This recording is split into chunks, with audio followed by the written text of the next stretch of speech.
Stand firm with the belt of truth buckled around your waist, with the breastplate of righteousness in place, and with your feet fitted with the readiness that comes from the gospel of peace. In addition to all this, take up the shield of faith with which you can extinguish all the flaming arrows of the evil one. Take the helmet of salvation, and the sword of the Spirit, and the sword of the Spirit, which is the word of God.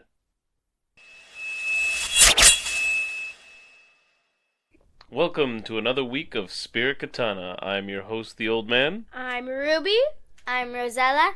I'm Jadefire. And we have a returning guest, Big Mama. All right. Yay! Alright, so last week we all should have got caught back up with Ruby, who was leaving us in the dust. Hey, you think it was fun for me? You all did the podcast without me. So, yeah, that's true. And so now we're all starting at Matthew chapter 8, verse 23. Jesus calms the storm. That's what mine's called as well. Jesus calms the storm. Jesus calms the storm. Apparently, this episode is going to be a musical. Woohoo! I thought Jadefire hated musicals. Alright. He's starting it. Anyway, Jadefire, why don't you start us off? My question is, what does God want your life to look like? And I wrote down faithful. You want to expound on that? 'Cause, like, they were like, Lord, save us! And he was like, you of little faith, why are you so afraid? So what does it mean to be faithful? What does it look like to be faithful? To trust that Jesus won't let any harm or spiritual harm come to you. Okay. I mean, he might let you get shot by a bullet, but... Rosella, what do you have? For Jesus calms the storm? Yep. I wrote down that he wants us to believe in him. Sounds very similar to another answer we just got. Why do you think he wants you to believe in him? Because he can do anything. He can do anything. Except sin. He cannot sin. Well, that would be going against who he is completely, so yeah, he cannot not be him. But he can, he just can't. Huh? It's a confusing subject. Well, sin is doing things outside of the plan and the design of things, and so he can't. Like, if he did it, then it's now the design. So therefore it's not sin. Correct. He's God, he could find a way to sin if he wanted to, but he doesn't want to. Okay, I don't... That's just not how sin... That's not what sin is. The definition of sin is going against his plan and going against him. Okay. Alright, Ruby, what do you got? My question was, what did I learn about God? Is that he is almighty and all-powerful. Like, he can just calm a storm. Like, it is nothing to him. He can just be like, be calm, and it's calm, and like, and his disciples should know that, like, to put his trust in him, like everybody, and that makes me, at least, more eager to put trust in him, because he proves how strong and powerful he is.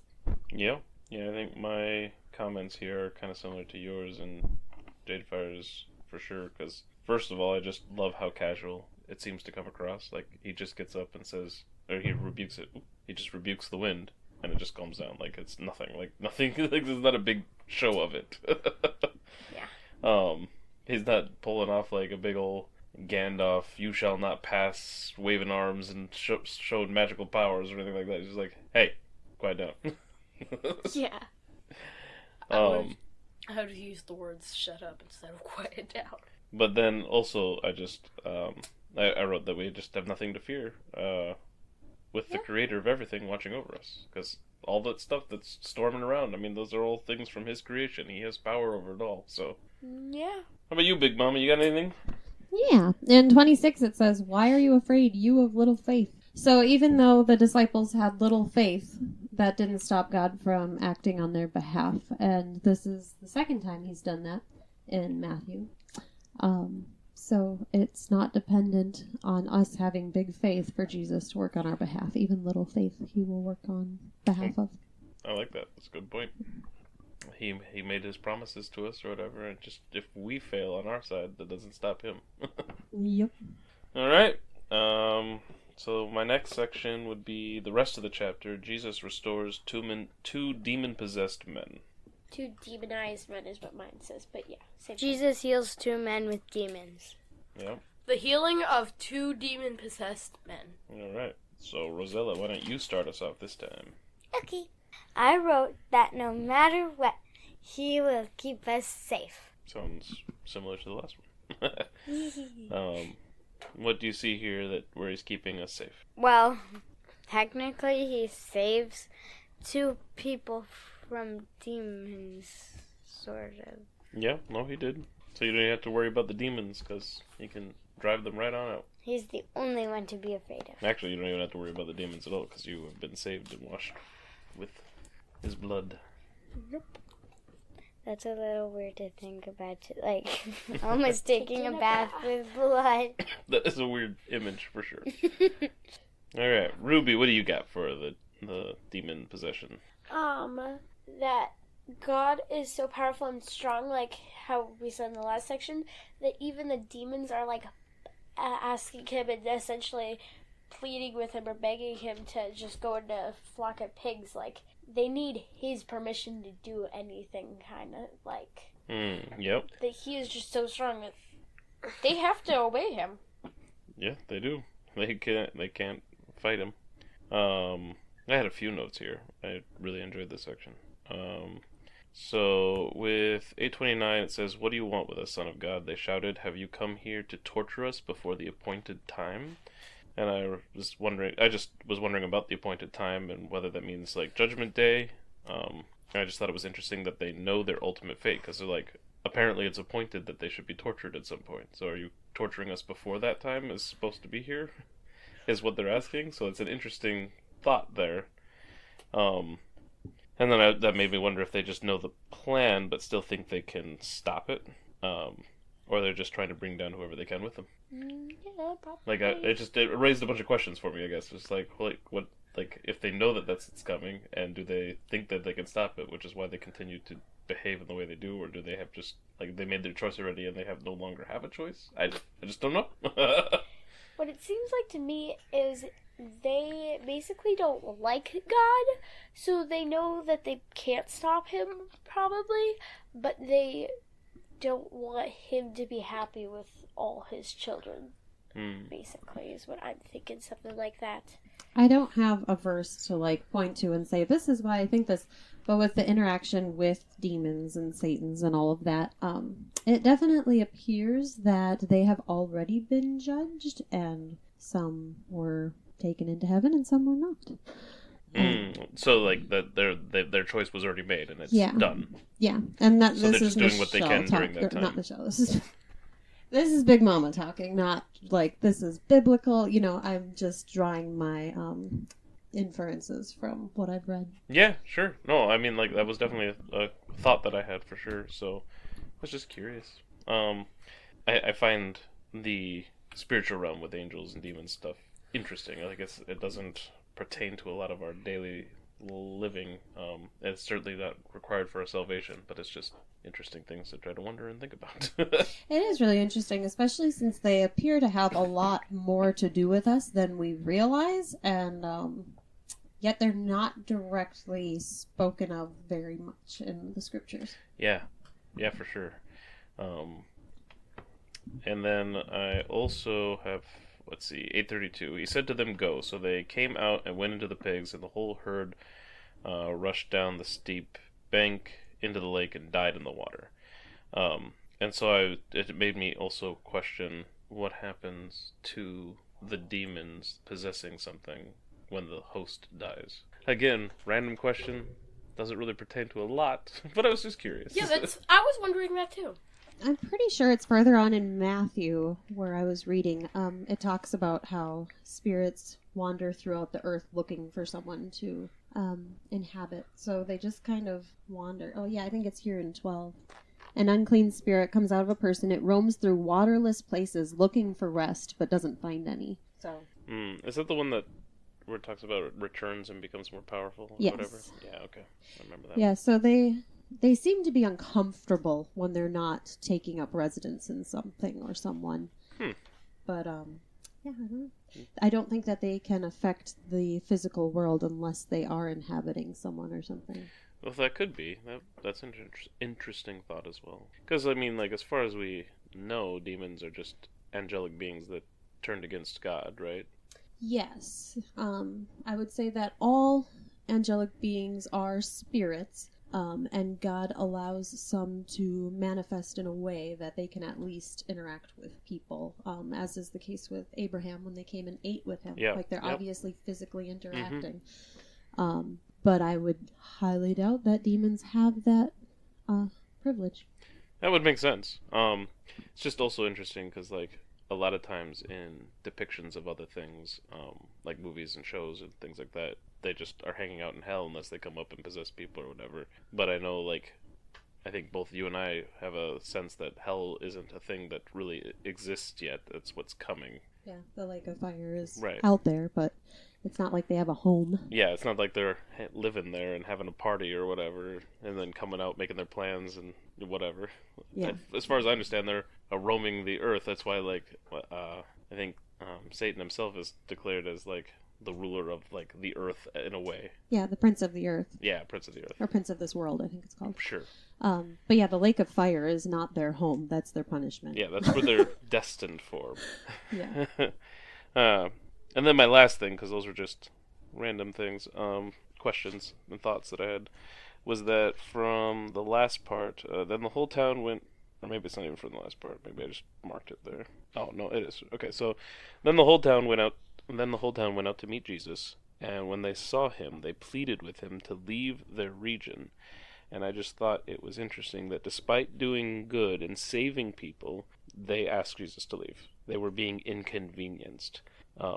And I just thought it was a good, like, warning for us, like, to be sure not to act that way when we encounter Jesus or are directed to do something for God. Like, yeah, it can be inconvenient to what we want and how we want to proceed with the world and how things go, but, like, these are good things that are being done for everyone. That suck it up. Yeah. But also, like, I feel like an inconvenience is a light way to put that because these pigs were their livelihood. I mean, obviously they weren't Jewish if they were raising pigs, but still. Yeah, that's true. The pigs were their livelihood. That would be like your half a year's wages or year's wages or whatever running off into the ocean and drowning. So while that is worth the saving of 2 men, I can still see why they were a little upset about that. That's an interesting point, because if they're raising pigs, so they're probably not Jewish, then it stands to reason that the 2 men that were possessed were also not Jewish, and Jesus is out there saving them. Most likely, yeah. Which is cool. Yeah. Like, that just shows more of him going out beyond just the Jews, right? Mm-hmm. Which we know he does. I mean, that's all good. But also, like, you gotta assume that these 2 demon-possessed men were a problem. Yeah, they wouldn't let anyone pass by because they were so violent. So it's kind of difficult to be raising your pigs out there when you got these 2 guys causing a lot of problems anyway. Well, they're just out in the tombs. I have a feeling they're like, especially if the pig wanders that way, it's like, well, if I get that pig back, those guys are out there. I would assume it was no worse than, like, a wild animal. Like, they had a lot of wild things going on back then. Possibly. All right. Did you have anything else you wanted to say since you were jumping on a lot of what I was asking? Nope. Oh, what's up, Rosella? Just a question that I thought of. Do you go, like, back to being young if you die of old age and if you go to heaven, or, like, What age? I think she's asking, like, what age? Are you the same age or is your spirit going to be, like, the same bodily shape that you're in right now? Oh. So, like, if I die at 7, will I be 7 in heaven? And if I die at, like, 102, will it be 102? Yeah. We really don't know all the answers here, but we are told that we'll have a new body, so it won't be anything like what we've had already. It says that this body is like a seed. You know the acorns that you found outside? Yeah. They're made out of the same stuff that an oak tree is, right? The big oak trees up behind the barn? Made out of the same stuff, same color, same, like, density, feels about the same. But they're not the same, are they? No. Do they look the same? When that acorn goes down into the ground, it actually has to die. Like, everything in that seed has to die, and then a new plant starts growing, and then you get an oak tree. And I don't remember the reference, but it says that we are the same. Our bodies go into the ground dead, and then they come back completely changed. So, it doesn't really matter how old the acorn is, it doesn't. The tree looks like a tree. Does that make sense? So yeah, we're going to be something far more than what we have been. We don't really know what that looks like or what that means, but we know that we will not be this. We won't be a sad little squirrel food. Right. Alright, Jadefire, what do you got for this section? Alright. My question is, what can we learn about God? My answer is that, he agreed with the demons for them to be able to go into the pig, so that, he can just, agree. He will usually agree with something, even if it's demons. As long as it doesn't harm his plan. It's a weird way to say it, but it is agree. true. It's throwing me I off. wouldn't say he agrees with them. He concedes to them. It kind of almost means the same thing, but it seems less like, oh yeah, good idea, guys. That's where it sounds like when it's agree. But concede, it's like, there's no reason not to, so go ahead. So he has that grace and mercy. Which is kind of what you said, as long as it doesn't mess with his plan, right? So there's no reason not to, so there you go. Yeah, he essentially answered the demon's prayer. What? That's weird. Yeah, an interesting thought. An interesting thought about this is that he isn't excessively harsh or vindictive, even to the demons.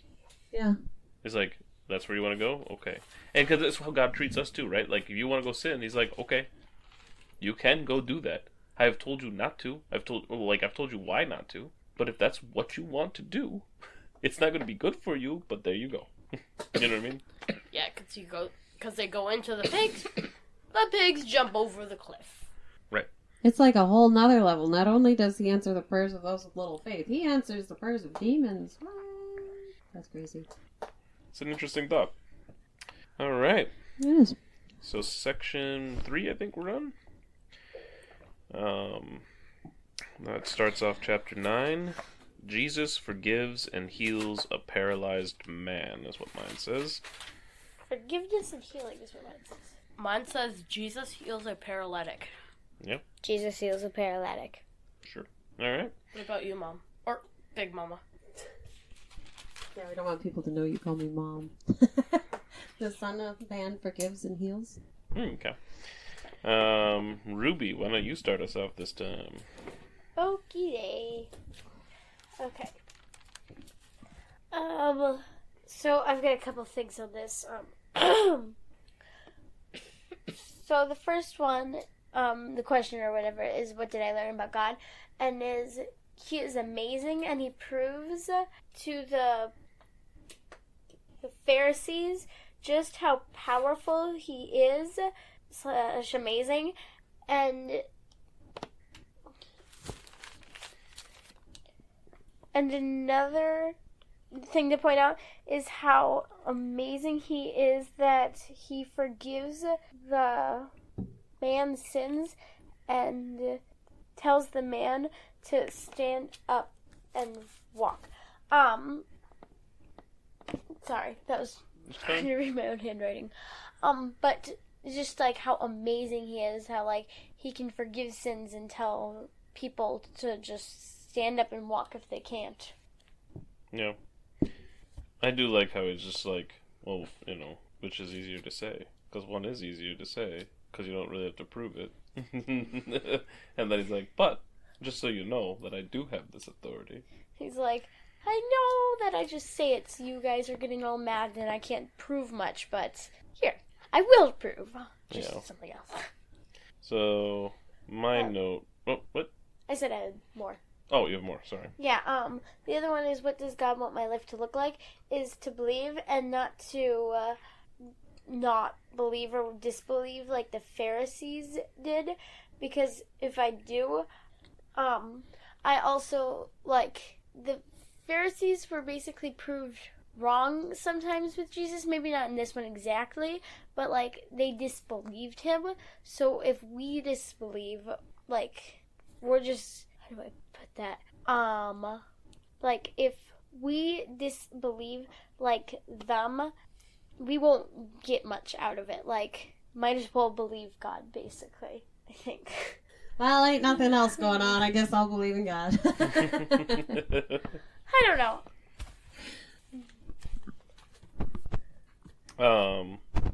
Okay. So, is what you're saying is there's no harm in believing in Jesus, and there's lots of good in believing in Jesus. So why do we hesitate to do so? Pretty much. And if we don't believe, then there is like we don't have him to go to or whatever. Yeah. Oh, that's true. Yeah. Sometimes when we watch like movies like 3 Days or something, like where the mom was trying to help her daughter recover from drug addiction. Oh yeah, I forget what that was called. But... And there was just like so many hopeless, horrible scenes, and it's like, and it wasn't like a Christian movie, but it was just showing the horrors of drugs and addiction and that lifestyle, and it's like, how does her mom cope? How does she cope? Like in those scenes, I can't even imagine coping with life without Jesus. Yeah. Yeah, it's rough. Yeah, if you don't believe in him, then you don't really have anything good to turn to. Yeah, I was not following you really well, but I'm glad that's cleared up because, yeah, I definitely agree with you there. Yes. My note was just, don't be hasty. What? You really need to learn that lesson. As far Oh, as... man. So let me expound a little. All right.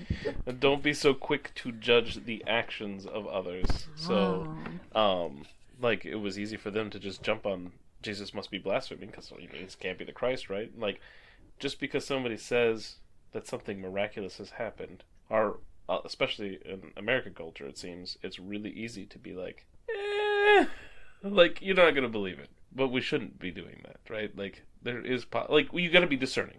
You got to be wise, right? But you can't just automatically just disbelieve them either. Like, seek it out. Research it. Pray about it. Whatever. Like, ask them some follow-up questions. And then you can maybe make a good determination, right? But don't just be like, well, no. Impossible.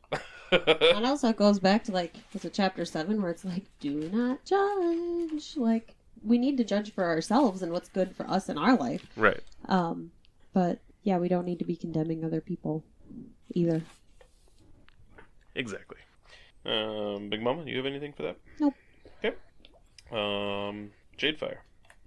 I thought I already shared mine. Not for this one. Oh, okay. Titus, or... Start quoting Titus for us instead. Sure. I'll correct you on any mistakes. There'll probably be a lot of correcting. Alright, what you got? Alright. Jesus heals a paralytic.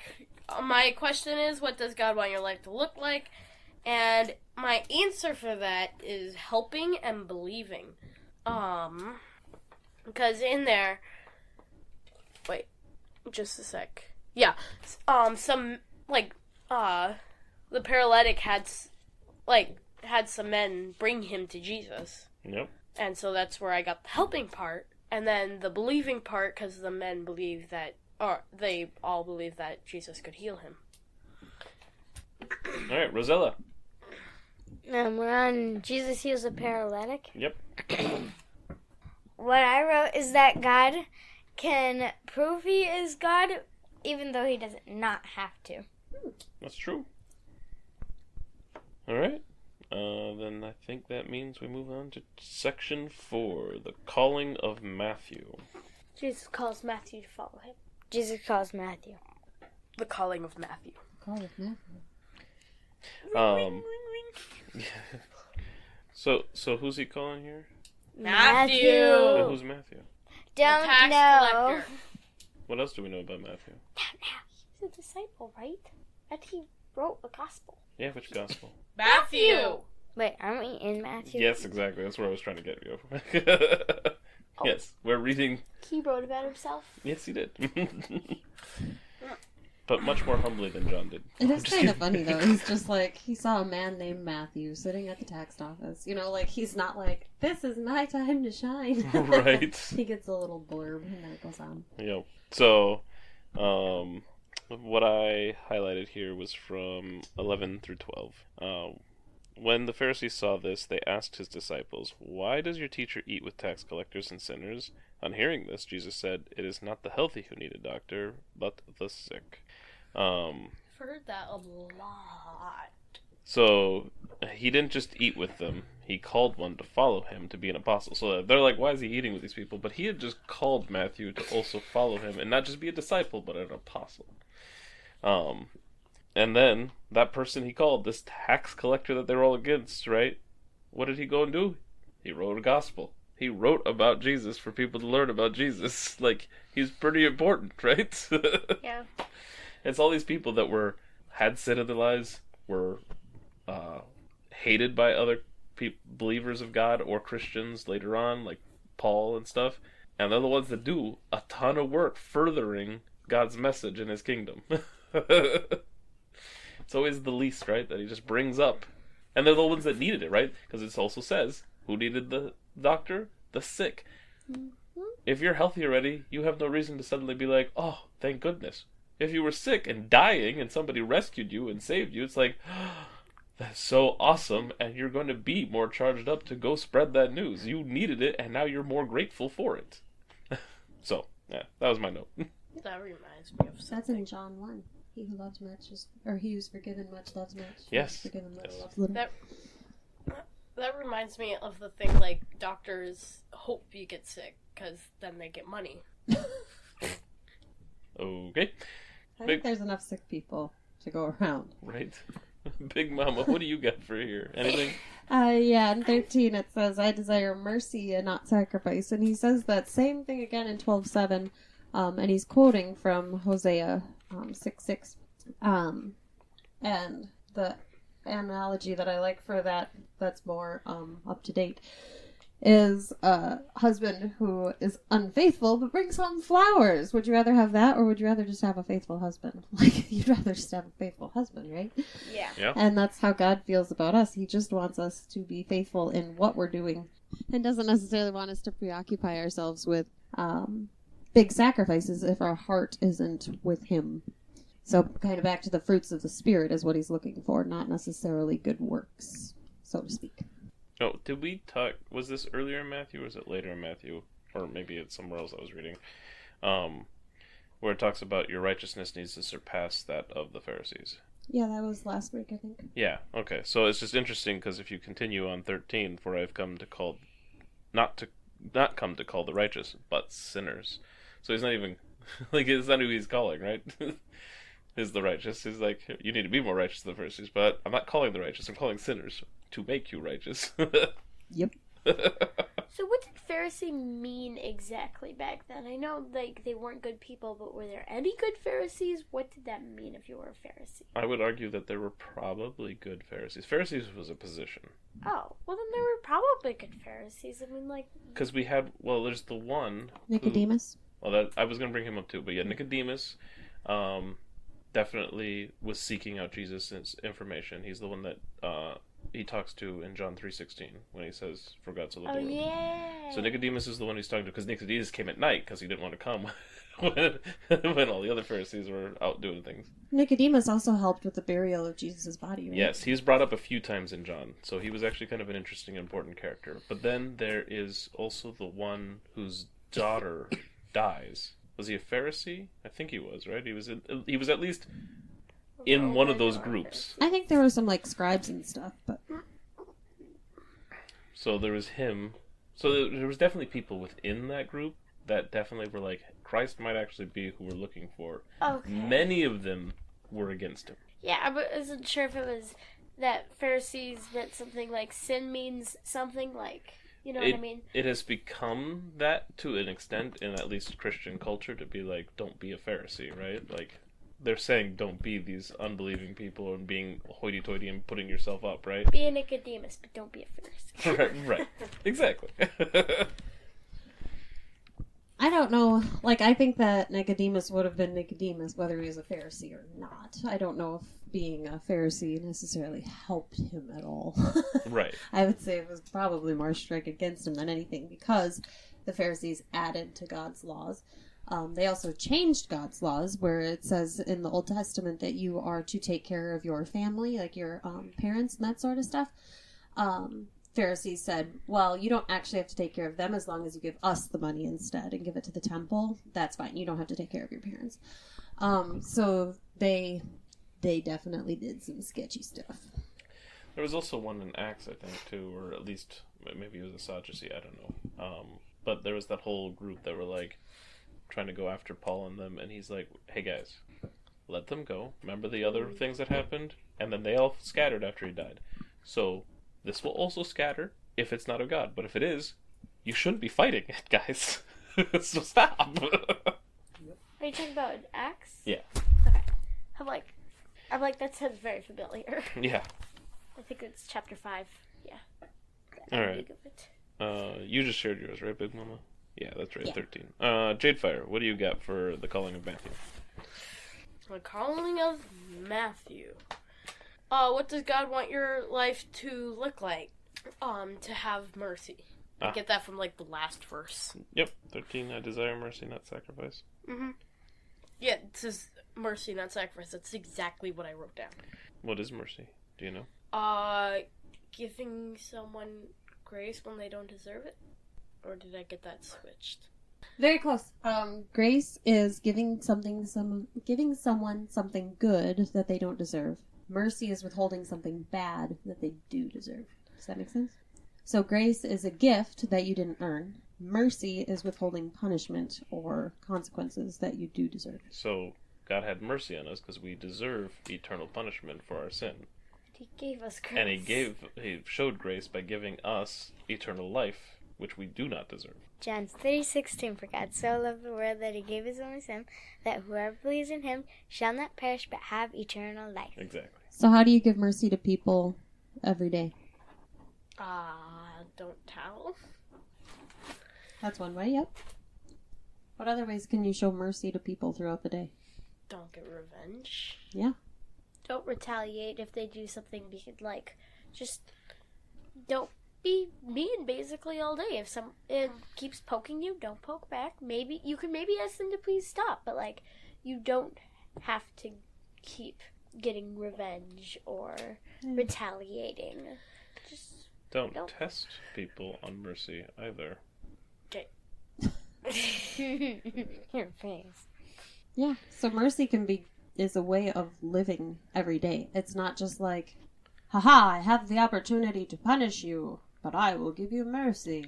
It's those opportunities come up pretty rarely. But the opportunity to forgive people, overlook offenses. How many times have you guys heard that? It is to a man's glory to Never. overlook an offense. never. Not once. This is the first time. So That would be showing mercy.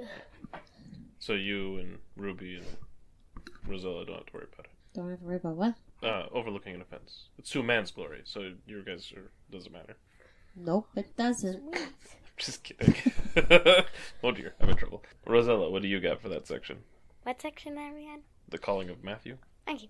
No matter what we've done, like tax collecting or like hurting somebody, Jesus will still want us to follow him. Yes, exactly true. Very good takeaway from that.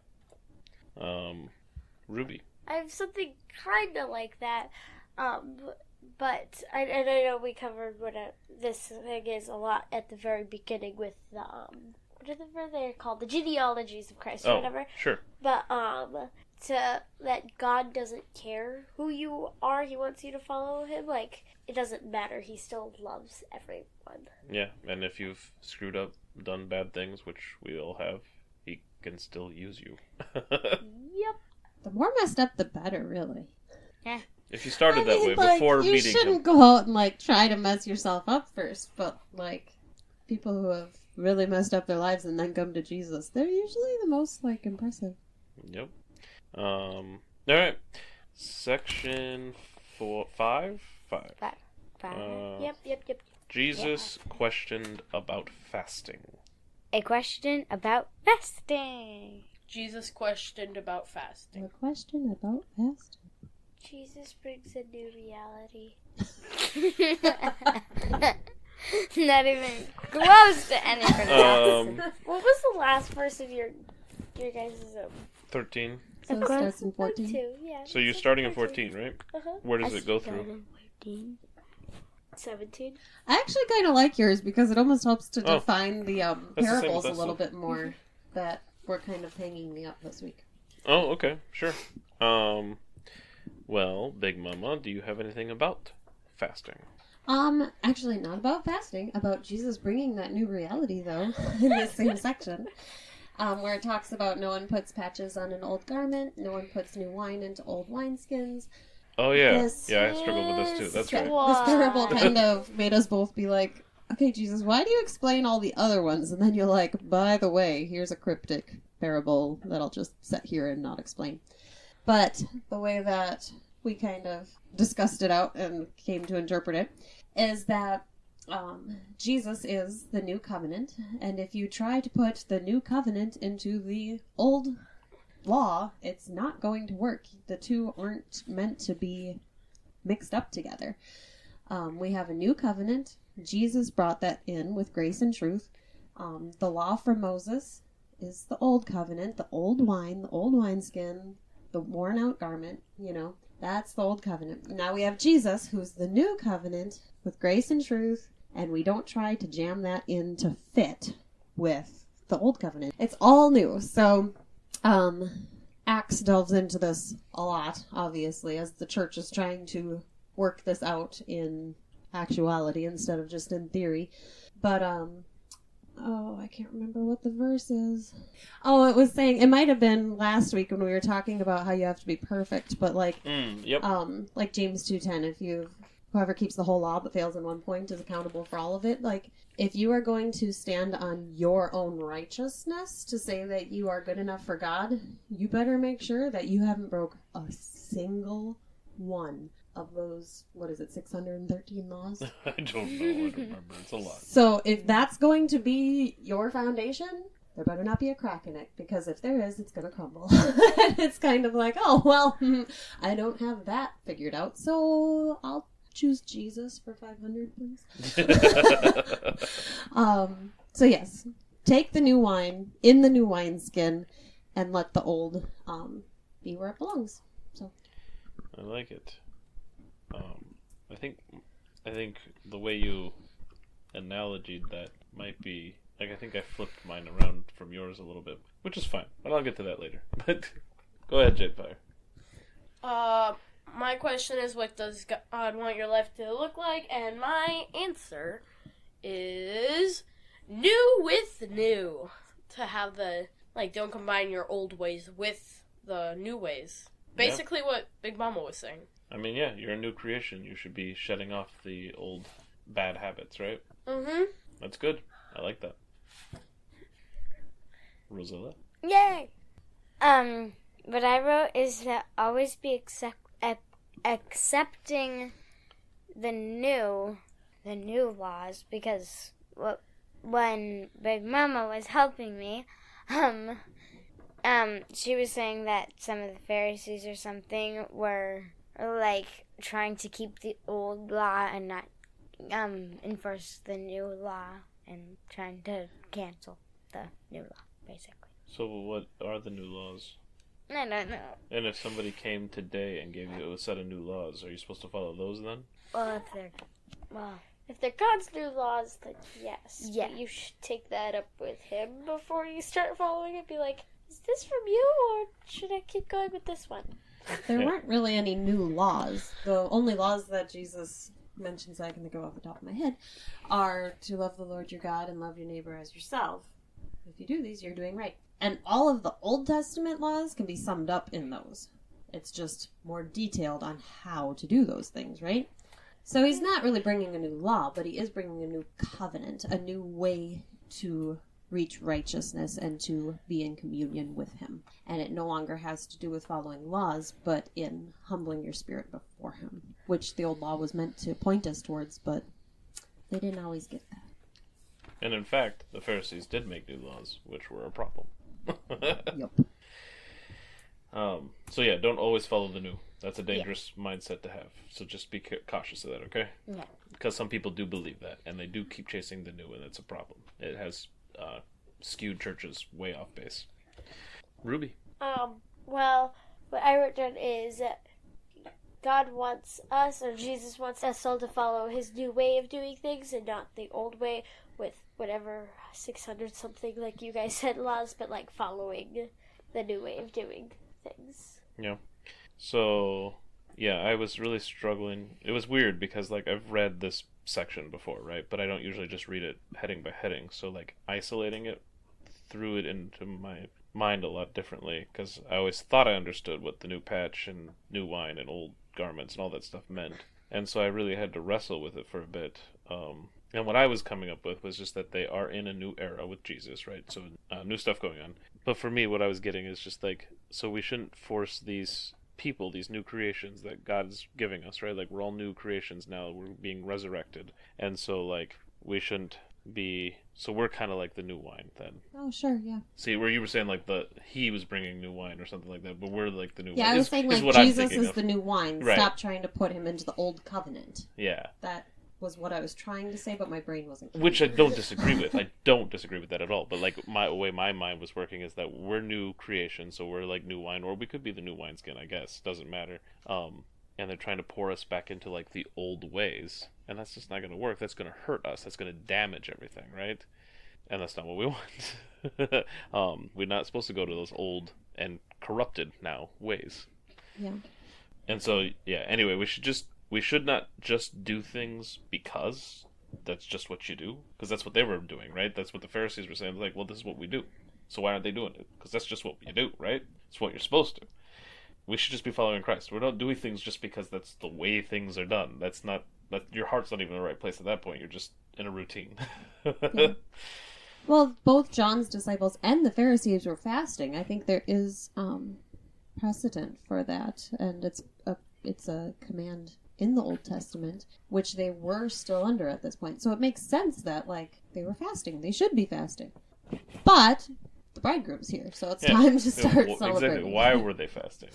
That's the key, right? They were fasting because he wasn't here yet. Yeah. So do you think that affects how, like, whether we are to fast now or not? Well, probably. Because, like, we are still looking forward to him coming back again, so there is room for fasting, but also he is here with us now. So I guess it all falls under grace. It does, and like you're right, he is within us, right? He gave us his what does he call it, advocate or the Spirit? What does he call it? Oh, I don't remember what he calls it, but yeah. I can't remember. Anyway, Jesus is the advocate, I think. Oh, maybe you're right. Yeah, that's right. Anyway, a helper. I will send a helper too. That's what it is. So yeah, we have the Spirit, which is also Christ and God, because they're all one, right? So we do have him with us. So we don't have to mourn for him. Like, there was a time where they would for like 3 days. Yep. And that's it. And so yeah, no, I certainly don't think we're under any law or command to fast. Now, is there benefits to fasting? Oh, probably. And can you use that to get closer to God? Absolutely. But again, you have to be in the right place, heart-wise, right? You have to do it for the right reasons. Yep. But yeah, I don't think we're under any command to do so, because we do have him. All right. Section 6. Jesus raises a dead girl and heals a sick woman. A girl restored to life and a woman healed. A girl restored and a woman healed. You go ahead. Forgiveness and healing. A dead girl and a sick woman. Wait, no, I read the wrong one, did I? Jesus heals and raises the dead. My pages were. Well, this is the exact person I was talking about too. He was a synagogue leader.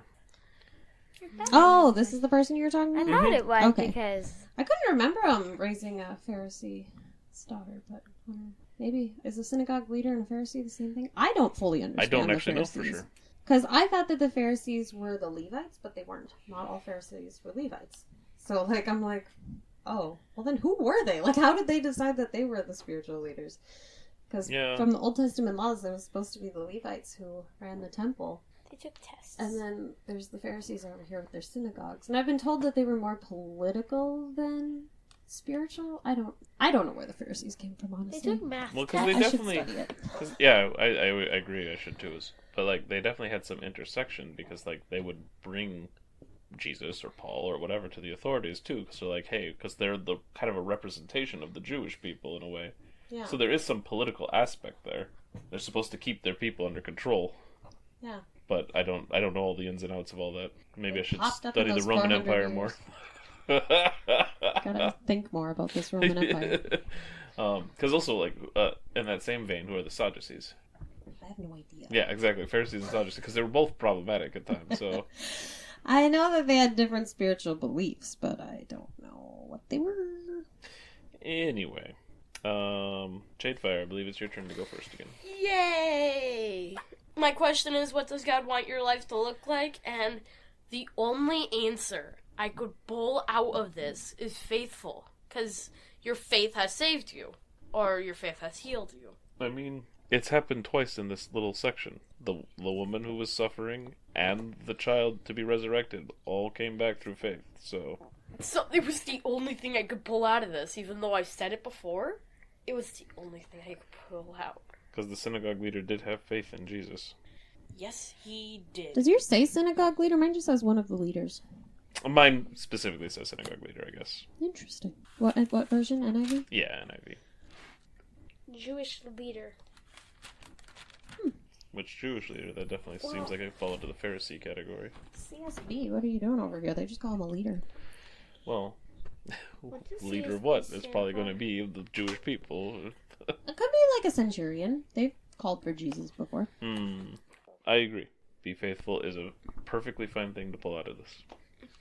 Rosella, what do you got? He wants us to have faith. You guys pull a lot of the same stuff out. Well, we have practically the same mind. What? So what does it look like to have faith? How did this woman show her faith? She's like, if I could just touch the trim of his cloak, I could be healed. Okay.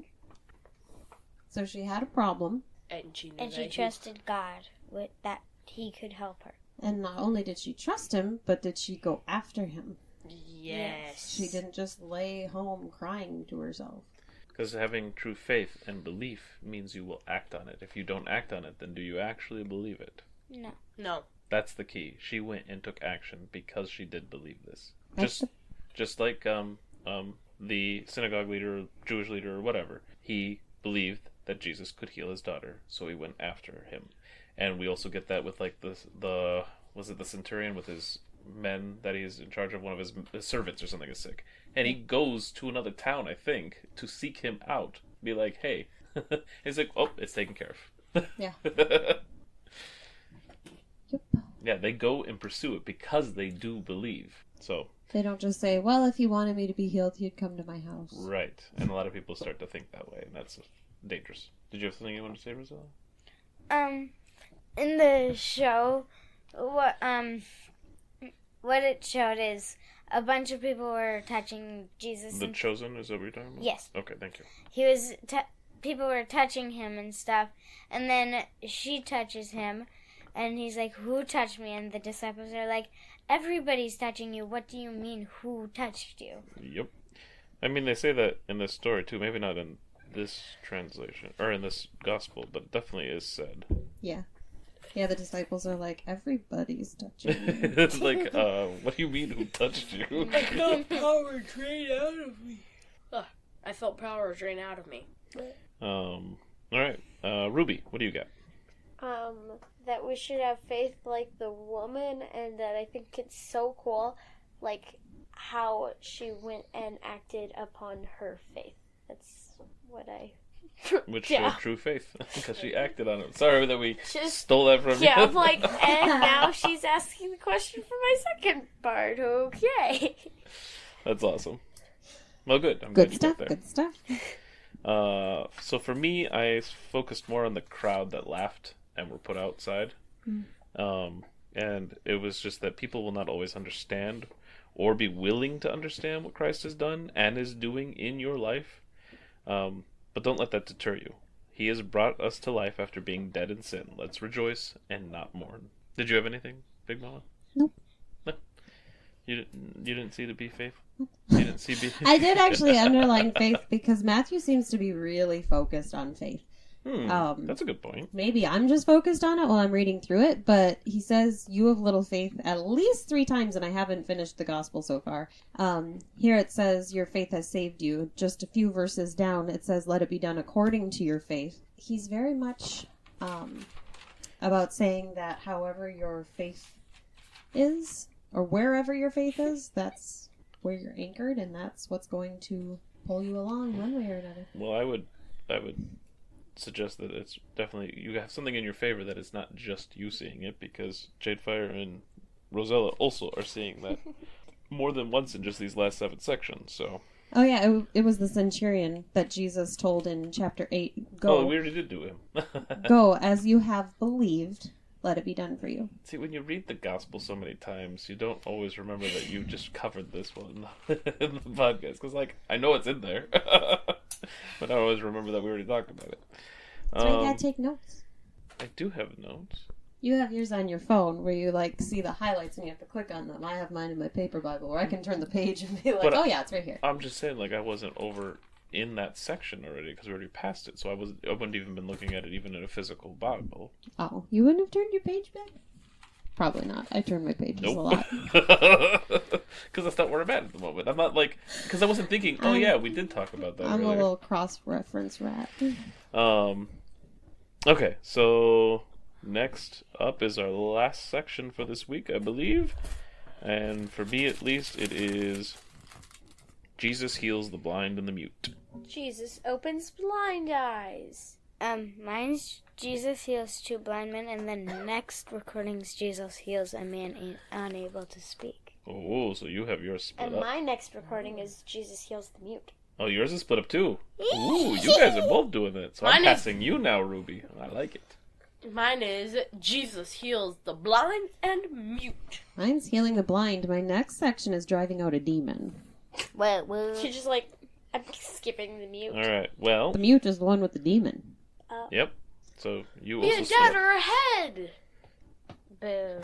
All right. So, Rosella, it is your turn to start. So why don't you go ahead and give me what you got? Oh, just before we get into there, where does your section end then? What verse? It starts in 27 and ends in 31. Okay, cool. What I wrote is Jesus wants us to believe in him. You mean have faith? Well, it says believe in verse 28. Believe. All right. Ruby. That God can do a lot with just a little bit of faith. Like, he's very powerful, that he can do, like, so much with just a little faith. Like, you don't need a bunch of faith. You just need, if you have faith the size of a mustard seed, which they're real tiny. I saw a picture of one once. It's real tiny. How big? That if you have faith the size of a mustard seed, you can move a mountain. That's how much God can do with just a little bit of faith. All right. So my profound comment here is, it was by their faith they were healed. They truly believed. And that's what we should do. See, I did have a faith comment in here. It just was on this one. Tap under the table. It is interesting, in light of the demons, they had faith that God could tell them what to do and where to go, and they had to do whatever he said.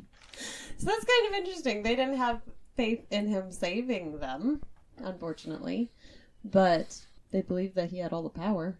Yeah. So in a sense, they did have that faith. It's an interesting aspect. It is interesting. I agree. They definitely believed that Jesus was powerful. Jesus could tell them what to do. Jesus was in charge. And if they wanted something, they had to ask him. So if even the demons believe that, maybe we should too.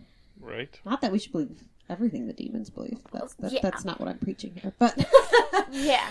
but even they believe that Jesus has the power. So Yeah, obviously, great. Even the demons believe that. yeah, and shudder. And shudder. Yes. All right. Yeah, my highlight was, again, let it be done according to your faith. Mm. Sorry, did I jump ahead? I thought you just went. I did. I was going to move on, but I didn't know you were done, so sorry. I was the He one. does that with me too. Okay. You guys do a thing where it sounds like you're done, and then you're not done. I was commenting on someone else's, and then I was going to give mine. Oh, did you stop to yours yet? It was that in 29. Let it be done for you according to your faith. So he does take our faith into consideration. And like I've said a couple of times, Jesus has said, you have little faith, and then he does something amazing on their behalf. But coming up, it's going to be, Jesus, why weren't we able to drive out the demon? And he says, well, you had little faith. So there is benefit to having big faith. Well, But and Jesus still works on our behalf with little that faith. is an interesting comment there, though, because like he will still protect them, right? He will stop the storm, all that stuff, even if they have little faith. When they go to do something without him, right, and having little faith, right, it's like, well, I mean, not that he isn't omnipresent, God is, right? Like he can be there, but like they're doing the action now without faith, Yeah. as opposed to just relying on him. Yeah, they're trying to advocate for him. Is that the right word? Something I like don't know. that. Going into outreach as opposed to Right. Yeah. Instead of just receiving the whatever that yes, comes they went from from that faith. receiving to outreach, and Yeah. that takes bigger faith. So it would seem. Interesting. Because again, it's still not them doing it. It is God. All right, Jade Fire. I think you're the one to wrap us up on this section and this week. My question is, what does God want your life to look like? And my answer is to trust him. Okay. Bye! Trust him with what? With everything. Your life, your soul, your body. Your spirit. Your wants and desires. Yes. Yeah. When you think things are unfair. All right, application time. Who would like to go first? I've got one. Well, Rosella put her hand up first. I never go first. Well, we don't love you enough. Go ahead, Rosella. I'm just teasing you. I love you, Ruby. The first will be last, last be first. Something in there. Rosella, go ahead and share. What my application is, it's supposed to be like what you want God to help you with, right? Yeah, something specific that you feel like God is trying to talk to you about something right throughout these sections. I feel like he wants me to have more faith in him because sometimes it's really hard to have faith in him. Yeah. Like when I don't get to pick the certain thing. Sure. So when bad things happen or you feel things are unfair. Yeah. Okay. There was a thing last night. And so how do you think you could increase in your faith? Like what steps could you take to be able to trust him more? To like be like more like I know I will get to do other stuff that some other people will not be able to, like how I gotta go roller skating with you guys. And get to do other stuff. And I need to know that when I don't get to do one thing, that is okay to, yeah. You can trust God to still take care of you and make sure you have what you need and that Yeah. sort of stuff. So, let me put this out here then. It's just that you can like focus on those things, right? Like think through, maybe even write it down if that's easier, and just like list the things that he does take care of you for and what you do have in your life and the good things that are there, right? That'll help you to realize that he is there taking care of you and through all these things. Okay? Yeah. Okay. Who and Ruby, you said you Yes. My application is, well, I've kind of got two, like just to have more faith, but then to not jump to conclusions like the Pharisees did, basically with Jesus. The old man phrased that somehow earlier, but to don't be hasty. don't be hasty. Is what I said. Yes, not to be hasty, but to be slow, think about it, basically, or whatever. Good. Anybody else? Mine is the same as Rosella's. Which is? Be more faithful. And how do you think you could be more faithful and learn to be more faithful towards God? Or have more faith in him? Probably trusting him more, just not trusting him too much, that I just start getting lazy and just like sit everywhere and relax, knowing that God will take care of everything, because if I do that, I don't think that's true faith. When do you feel like you aren't trusting God? Or with what things do you not trust Him with? Not getting enough joy. Seems likely, yeah. Okay. And so what are you putting your faith in when you're seeking to get your own joy then? Me. Or whatever I'm doing. Whether it be video games or YouTube or whatever. Yeah. So, and our true joy comes from the fact that He does love us and cares for us and brings all the actual good things in our lives, right? Right. He is the source of joy. Okay, good. Big Mama, did you have something? My brain is not waking up today. That's okay. So from the faith aspect that's so prevalent, it's very obvious that that's a very important component to our relationship with Jesus. And one of the best ways to increase our faith, for me, is to change my perspective from focusing on worldly things to focusing more on Him. And that's not so easy to just be like, oh, I have to remember it more throughout the day. There has to be like little checkpoints, I guess. So even things like making sure to read the scripture daily, listening to praise music instead of just like whatever we feel like, which we've been doing lately, also helps. But having those components built into our habits and our life that are reminding our minds what the truth is, because the truth sets us free. And it helps me to remember that I always have the option to fulfill my purpose, which is to be an image bearer of God. I always have the option to fulfill my purpose. I always have the option to access peace. And I am always accepted, no matter what is happening around me, no matter what the physical input is saying. Those three things remain true, and it's hard to remember that a lot of the time. So incorporating things like scripture reading, praise songs, verses around the house, those sorts of things to kind of checkpoint and point me back help a lot. Like the little verse in the kitchen, it's a psalm, I think, where it says she fully trusts in the Lord to take care of her or something. Okay. You all have seen it. It's a good psalm. But that's a helpful verse to have in front of you. She confidently puts her trust in the Lord. I think that's what it is. So, yeah.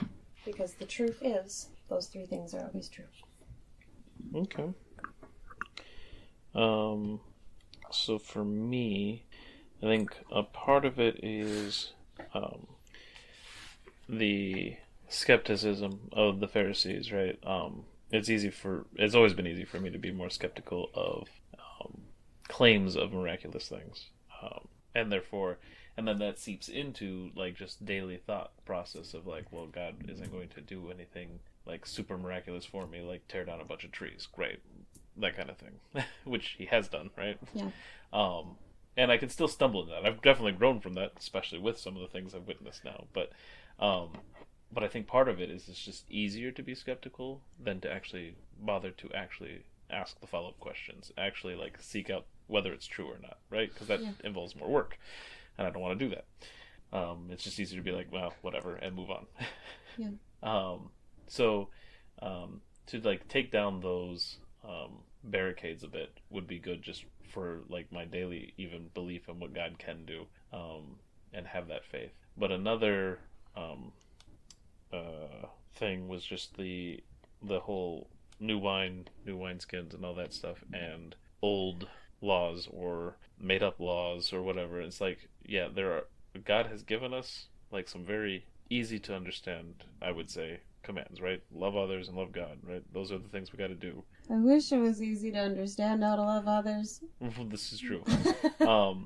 And that flows into another section I had too, where it's like, but we shouldn't just be deterred because people don't necessarily understand what we're doing. Yeah. Like we're called to be lights to God's glory to others, right? And what He's done in our lives. But people are still not going to always understand it or want to accept it. And that's not for us to, like, we can't force them to. That's not for us to do. And so just being able to let that go.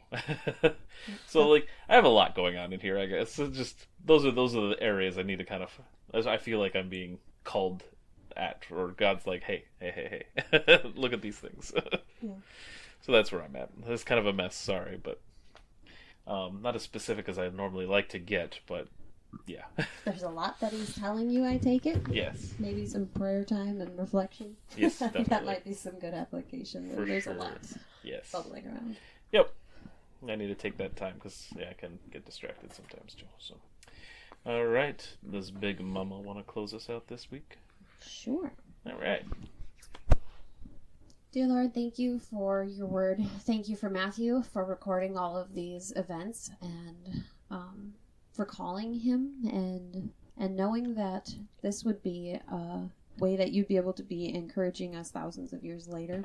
Help us to learn what you have for us here. Help us to remember what we've learned from this. For our hearts to keep in step with your spirit, that we would grow in our faith, that we would continue peeling our fingers of faith off of the things of this world and continue looking at you. Help us to remember you in our day-to-day. Help us to remember your peace and your goodness when we're frustrated, when we're impatient, that you give us mercy constantly, that you give us grace constantly, and we are free to do the same to others and live with you, live closer to you through that. So, pray all this in your name. Amen. Amen.